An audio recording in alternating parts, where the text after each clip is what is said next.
Le silence qui suivit fut profond. Plusieurs femmes âgées pleuraient ouvertement. Même les hommes détournèrent le regard, incapables de supporter une douleur aussi criante. Andrew se ressaisit le premier. Son choc se mua en indignation. « Tu m'as trompé. Tu me mens depuis 3 ans. » Maman Okoye s'empara de cette accusation. « C'est une arnaqueuse. Mon fils est la victime. Il est resté avec elle par pure bonté d'âme, et elle l'a récompensé par des ruses et des mensonges. Tu devrais être arrêté. » Andrew cria en pointant Amara du doigt. « Tu as prétendu être handicapé pour attirer la sympathie et me piéger dans une relation. Je te poursuivrai en justice pour chaque centime que tu possèdes. Combien cela coûterait-il ?» Une nouvelle voix s'éleva depuis l'entrée de la cour. Toutes les têtes se tournèrent pour voir un homme distingué d'une 50aine d'années s'avancer vers eux. Son costume coûteux et sa prestance imposante provoquèrent une vague de murmures. L'oncle d'Amara le salua, le soulagement transparaissant dans sa voix. « Ma chère nièce, » dit l'homme. Il la serra dans ses bras avant de se tourner vers la foule. « Je suis le docteur Joseph Nambdi, directeur du CHU et oncle maternel d'Amara. » Il observa l'assemblée avec un regard sévère. « J'ai personnellement soigné Amara après l'accident. Ses yeux ont subi de graves dommages à cause de la fumée et de la chaleur. Les frais médicaux pour ses opérations et sa convalescence ont dépassé les 30 millions de Naira. » Il sortit un dossier de documents, les tenant bien en vue. « Voici son dossier médical, portant le sceau officiel du CHU et ma signature personnelle. Elle a effectivement été temporairement aveuglée. Elle a sauvé la vie de ce jeune homme. » Le visage d'Andrew devint blême. 30 millions ? S'étrangla-t-il. C'est impossible. Sa famille n'a pas les moyens. Le docteur Nambdi haussa un sourcil. Vous semblez très sûr des finances de la famille de ma nièce, jeune homme. Sur quoi basez-vous cette hypothèse ? Andrew fit un geste erratique. Regardez-les. Sa mère est une marchande, son père est agent de sécurité. Ils vivent dans ce minuscule appartement du vieux quartier. Le rire du docteur Nambdi fut bref et dénué d'humour. C'est ce que vous croyez ? Intéressant. Il se tourna vers Amara, son regard s'adoucissant. Ta mère est en route. Elle était très mécontente quand je lui ai raconté ce qui se passait. Un frisson parcourut Andrew. Quelque chose dans le ton du médecin suggérait une menace qui dépassait son entendement. Ce ne sont que des mensonges, déclara maman Okoye, d'une voix dénuée de conviction. Ces dossiers médicaux pourraient être falsifiés. Cet homme pourrait être un acteur engagé pour se faire passer pour un médecin. Où sont vos preuves ? Le docteur Nambdi remit silencieusement les documents à l'ancien du village qui avait parlé plus tôt. Le vieil homme les examina attentivement, ses doigts patinés par le temps traçant le sceau gravé du prestigieux hôpital. « Il semble authentique, » dit-il gravement. « Le sceau ne peut pas être facilement reproduit. »« Je me fiche des sceaux et des documents, » cria Andrew, au bord du désespoir. « Elle m'a piégé. » Elle a fait semblant d'être aveugle pour tester ton amour, corrigea doucement Amara. Un test que tu as échoué de façon spectaculaire. Andrew se jeta à nouveau vers elle, le visage crispé de rage, mais Michael s'interposa. Sa présence était comme un bouclier. Touche-la, dit Michael d'une voix douce mais dangereuse, et ce sera la dernière chose que tu feras. Les deux hommes se fixèrent du regard. Le contraste était saisissant. L'un était consumé par une rage mesquine, l'autre se tenait droit, la tête haute, avec une dignité tranquille. Amara posa une main douce sur le bras de Michael. Ce geste intime, empreint de confiance, fut suivi d'un autre, il couvrit sa main de la sienne. Leurs doigts s'entrelacèrent naturellement.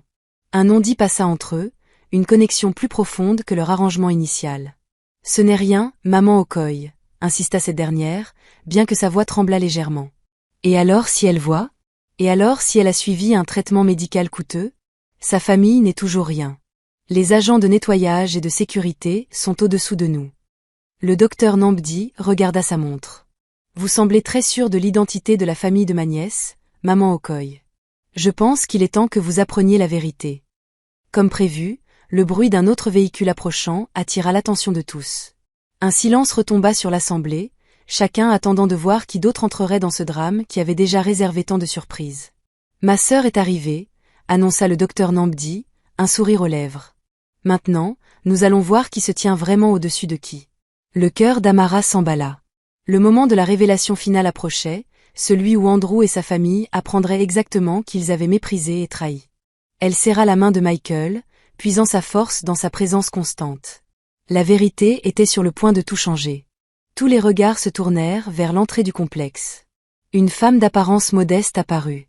Reconnaissant le pouvoir avant même d'en connaître la source, Michael dit « Monsieur le Président », inclinant respectueusement la tête. « C'est vrai ?» murmura un invité à un autre. « C'est impossible. »« Impossible », répondit-il. « C'est le président du groupe Oliver en personne. » Le regard du président parcourut l'assemblée avant de se poser sur la mère d'Amara.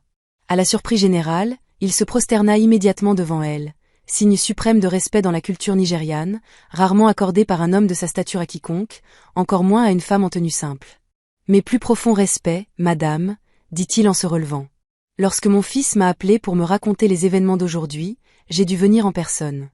La famille Obi a toujours eu ma plus haute estime. » Le nom d'Obi résonna dans la foule comme une pierre jetée dans une eau calme. Les visages se vidèrent de leur couleur, les yeux s'écarquillèrent, reconnaissant ce nom. « Obi » murmura maman Okoye, sa voix s'éteignant soudainement. « Comme dans Chef Emmanuel Obi », confirma le président. Le fondateur et PDG du conglomérat pétrolier et gazier Obi, l'homme d'affaires le plus riche de notre nation. Il fit un geste vers la mère d'Amara. « Et voici sa femme, Madame Obi. » Le silence qui suivit fut absolu. Même les oiseaux semblaient avoir cessé de chanter dans les arbres au-dessus de la propriété. Maman Okoye vacillait sur ses pieds, comme si elle allait s'évanouir. « C'est impossible », répéta Andrew, mais sa voix avait perdu toute conviction. « C'est une marchande, une femme de ménage. Nous avons vu leur maison dans le vieux quartier. » La mère d'Amara, Madame Obi, sourit pour la première fois, bien que son expression fût dénuée de chaleur. « Tu as vu ce que nous voulions que tu vois, jeune homme. La vieille maison du quartier n'était qu'un terrain d'essai, un endroit où ma fille pouvait observer ta véritable personnalité, loin de l'influence de la richesse et du pouvoir. » Elle se tourna vers sa fille. « Amara, je crois que tu as mentionné quelque chose à propos de l'entreprise de ce jeune homme. Il est peut-être temps de démontrer qui nous sommes. » Amara hocha la tête avec force, mais avec calme.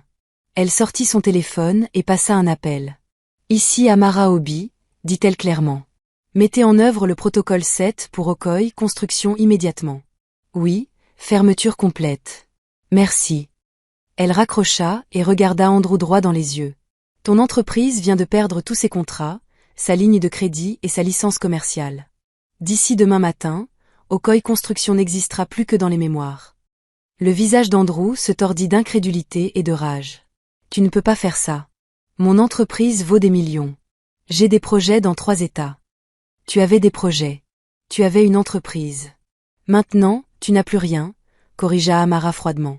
La réalité de sa situation s'abattit sur Andrew comme un poids physique.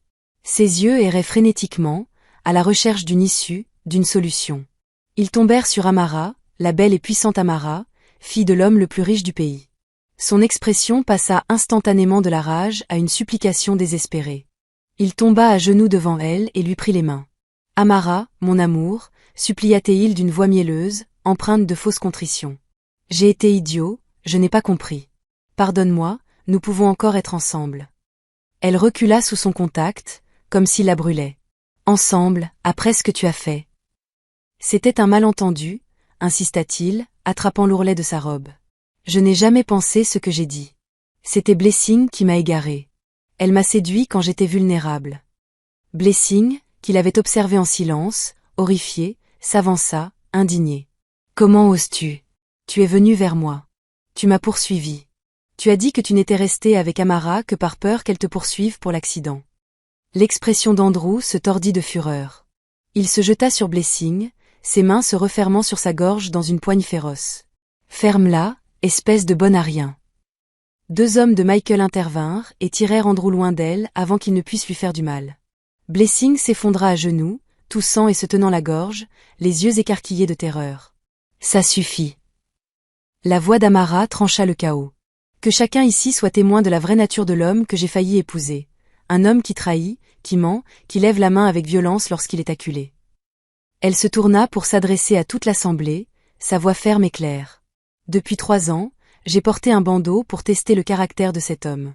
Aujourd'hui, vous avez tous vu les résultats de ce test. » Elle fit un geste vers les agents de sécurité du village, qui observaient la scène avec une inquiétude croissante. « Emmenez-le et promenez-le dans les marchés pendant 3 jours et 3 nuits afin que chacun connaisse sa honte. » Les agents de sécurité s'efforcèrent d'obtempérer. Andrew se débattit et cria, alternant menaces et supplications. Vous ne pouvez pas me faire ça. Je suis Andrew Okoye. Ma famille a un statut. Amara, s'il te plaît, je t'aime. Je t'ai toujours aimé. Ces cris tombèrent dans l'oreille d'un sourd. Il fut traîné hors de l'enceinte, sa mère le suivant en gémissant de détresse. Blessing resta à genoux, des larmes coulant sur son visage autrefois triomphant. Amara, sanglota-t-elle. S'il te plaît, nous étions amis, pendant si longtemps, meilleurs amis. J'étais faible, j'étais stupide, mais nous avons tant partagé. S'il te plaît, pardonne-moi. Amara baissa les yeux vers la femme qui avait si complètement trahi sa confiance. Tu t'es dite mon amie, tout en te moquant de ma cécité. Tu as aidé à planifier mon humiliation à mon propre mariage, dit Amara en secouant la tête. Une telle trahison est impardonnable. Que va-t-il m'arriver? Gémit Blessing. Tu voulais t'élever dans la société en épousant Andrew, répondit Amara froidement. Maintenant, tu vas tomber plus bas que tu ne l'aurais jamais imaginé. À partir d'aujourd'hui, aucune entreprise de cette ville ne t'embauchera, aucune famille respectable ne t'accueillera chez elle. Tu voulais faire de moi la plus humble des humbles. Maintenant, tu vas vivre cette réalité toi-même. Alors que Blessing était escortée hors de l'enceinte, ses sanglots résonnèrent derrière elle. Amara ressentit un étrange vide là où sa colère avait brûlé. La vengeance, découvrit-elle, avait un goût plus amer que doux. Une voix douce s'éleva de la foule. Mademoiselle Amara. Elle se retourna pour voir Thomas, l'un des invités au mariage qu'il avait défendu plus tôt, lorsqu'Andrew avait demandé à la foule de voter. Thomas s'inclina respectueusement. Je voulais juste dire que j'avais levé la main pour vous plus tôt. Je ne croyais pas ce qu'il disait de vous. Amara se souvint de la main solitaire levée pour sa défense, lorsqu'Andrew avait demandé qui pensait qu'il devait l'épouser. Cet inconnu avait fait preuve de plus de caractère que ceux qui prétendaient l'aimer. Que faites-vous dans la vie, Thomas?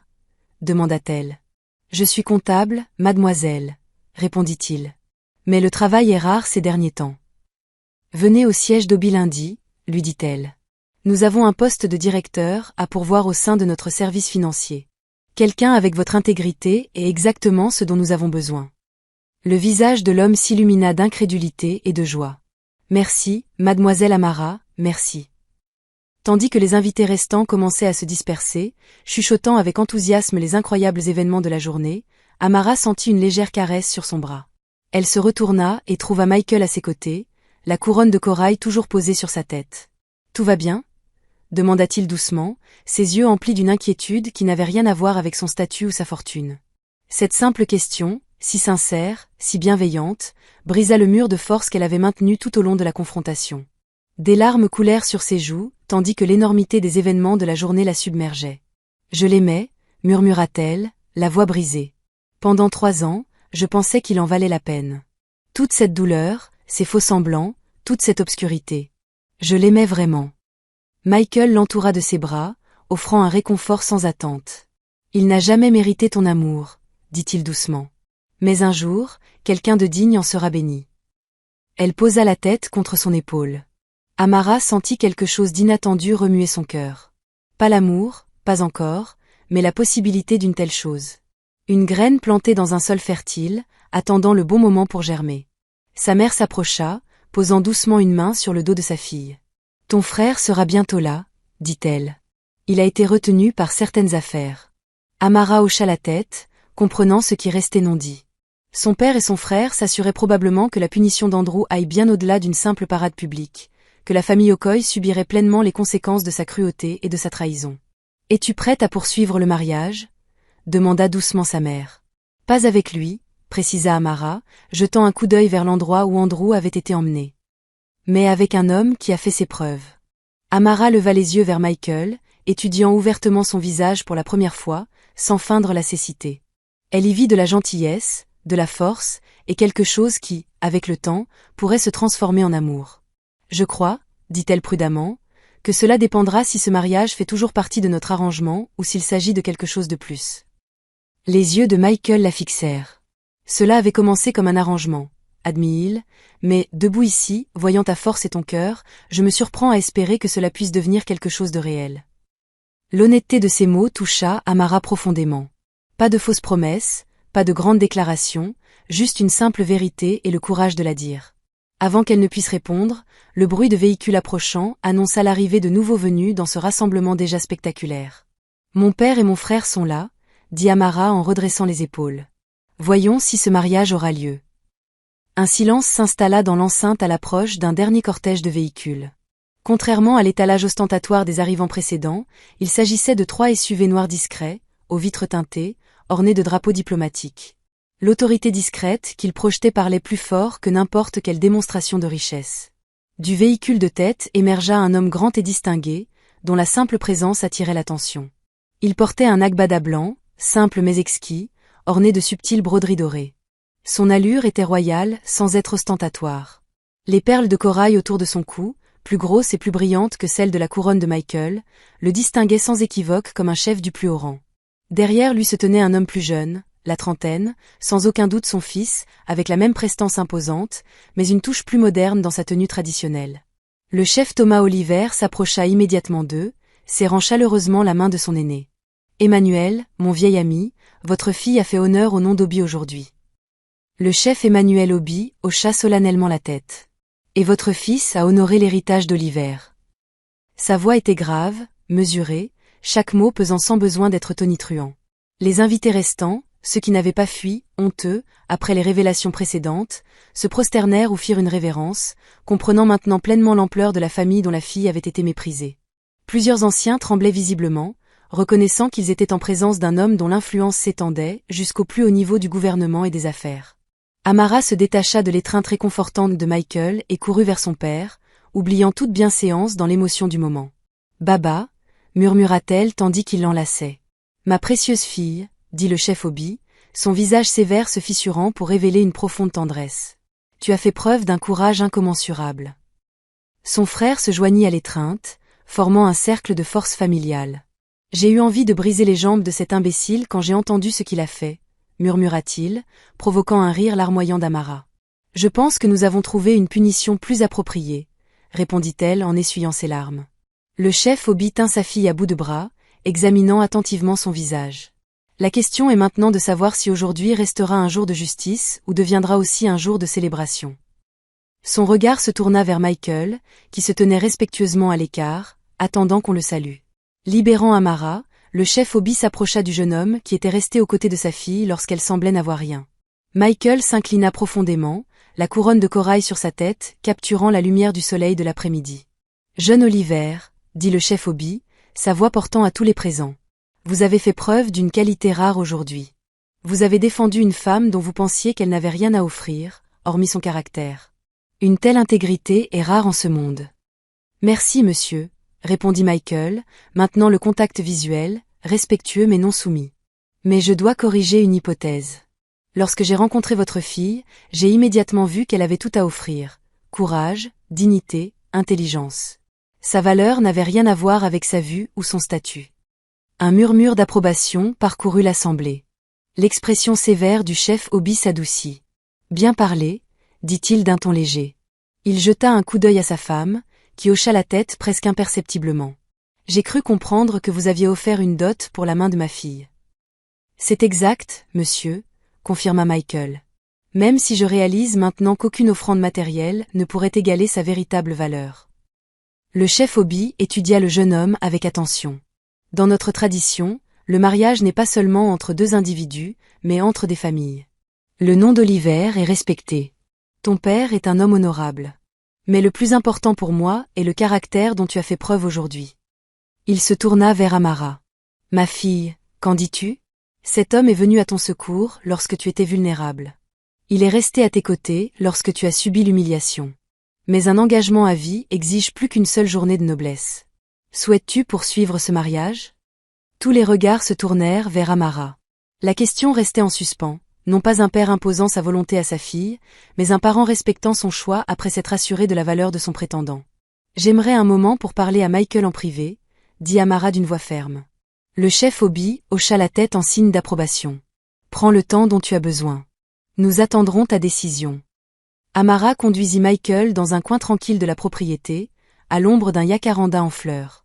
Pendant un long moment, ni l'un ni l'autre ne parla, le poids des événements de la journée et la décision qui les attendait comblant l'espace entre eux. « Je suis désolé de t'avoir entraîné dans ce drame » dit finalement Amara, le regardant droit dans les yeux. Ce qui avait commencé comme un appel désespéré à l'aide est devenu bien plus compliqué. Michael secoua la tête. Ne t'excuse pas. Je n'ai jamais regretté un seul instant depuis notre rencontre sur ce marché. Notre arrangement a rempli son rôle, continua-t-elle prudemment. Andrew a été démasqué. Justice a été rendue. Tu n'es pas obligé de continuer avec cette mascarade. Michael se rapprocha, son regard scrutant le sien. Est-ce que tu penses que c'est une mascarade pour moi? Je ne sais pas ce que c'est, admit Amara, la vulnérabilité perçant sa force soigneusement construite. Nous nous sommes rencontrés hier. Nous nous connaissons à peine, et pourtant, répéta Michael doucement, j'ai l'impression d'avoir entrevu quelque chose de rare et de précieux en toi. Quelque chose que je passerai ma vie à apprendre à comprendre pleinement. Des larmes montèrent aux yeux d'Amara. Comment puis-je me fier à cela? Comment puis-je faire confiance aux paroles d'un homme après ce que j'ai vécu? Andrew aussi prononçait de belles paroles. Les mots sont faciles à dire. Michael acquiesça. C'est pourquoi je ne te demande pas de me faire confiance. Fais plutôt confiance à ce que tu as vu de tes propres yeux. Les actes révèlent le vrai caractère. Il lui prit les mains dans un geste simple mais profond. Je ne te propose pas de nous marier aujourd'hui comme si nous étions déjà amoureux. Je te propose quelque chose de plus honnête. Que nous commencions un voyage ensemble, fondé sur le respect et l'admiration mutuelle, et que nous voyons où cela nous mène. Une cour après la demande en mariage, demanda Amara, un petit sourire aux lèvres malgré ses larmes. Michael lui rendit son sourire. Précisément. Honorons la tradition de nos familles en procédant à une cérémonie de fiançailles aujourd'hui. Ensuite, donne-moi 6 mois pour te courtiser comme il se doit. Pas de bandeau, pas de test, pas de faux-semblants, juste 2 personnes apprenant à connaître le cœur de l'autre. La sagesse de sa suggestion envahit Amara comme une brise rafraîchissante. Elle honorait les attentes de sa famille tout en respectant la réalité. Le véritable amour a besoin de temps pour grandir. 6 mois, accepta-t-elle doucement. Un temps pour guérir de vieilles blessures et peut-être découvrir de nouvelles possibilités. À leur retour à l'assemblée, leurs mains entrelacées racontèrent l'histoire avant même qu'ils ne prononcent un mot. Le chef Obi haussa un sourcil interrogateur. « Père », annonça Amara d'une voix claire et confiante, « nous souhaitons procéder à des fiançailles officielles aujourd'hui avec votre bénédiction, mais nous demandons 6 mois de cour digne de ce nom avant la cérémonie de mariage finale. » Un murmure d'approbation parcourut l'assemblée. Le visage sévère du chef Obi se transforma en un sourire rare. Une sage décision, qui honore la tradition tout en reconnaissant que les fondations les plus solides sont construites avec patience. Il se tourna vers les invités restants. La cérémonie de fiançailles aura lieu dans notre domaine familial. Ceux dont le cœur est pur sont les bienvenus. Le domaine familial Obi s'étendait sur plusieurs hectares à la périphérie de la ville.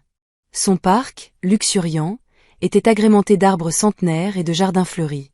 La maison principale, un élégant mélange d'architecture coloniale et de style traditionnel, s'élevait sur 3 étages, entourée de petites maisons d'hôtes et de logements pour le personnel.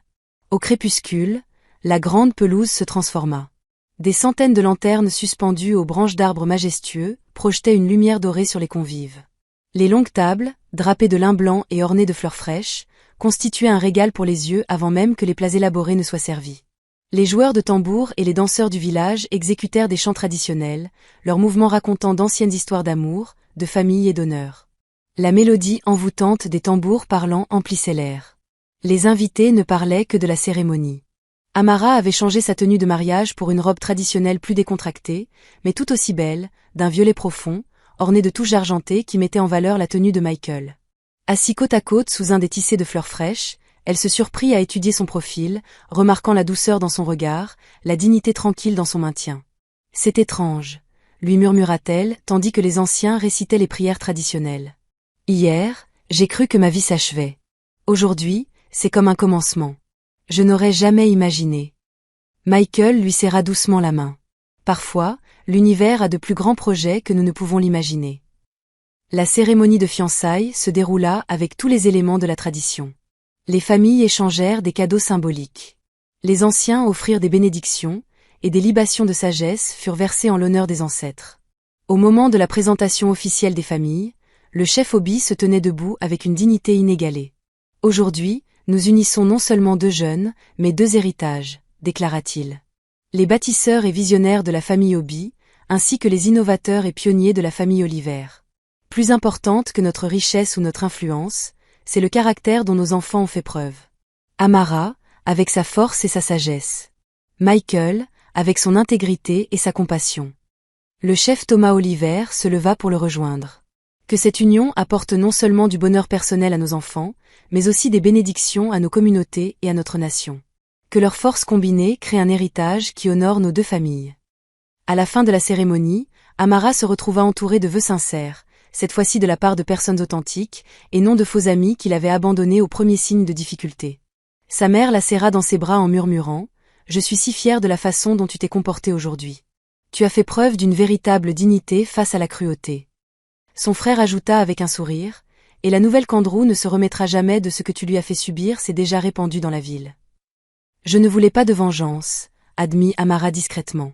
Je voulais la justice, et peut-être, un rappel que la façon dont nous traitons les personnes vulnérables révèle notre véritable caractère. Son père, qui l'avait entendu par hasard, posa une main sur son épaule. Cette leçon est la véritable richesse que j'espère transmettre à mes enfants.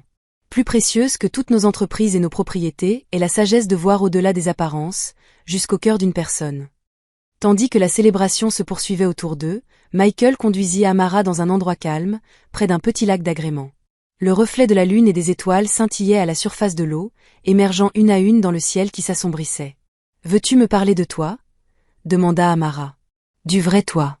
Pas le sauveteur courageux ni le riche héritier, mais l'homme sous ses rôles. » Michael sourit en s'installant à côté d'elle. Sur un banc de pierre, Michael commença « J'ai toujours été tiraillé entre les attentes traditionnelles et les ambitions modernes.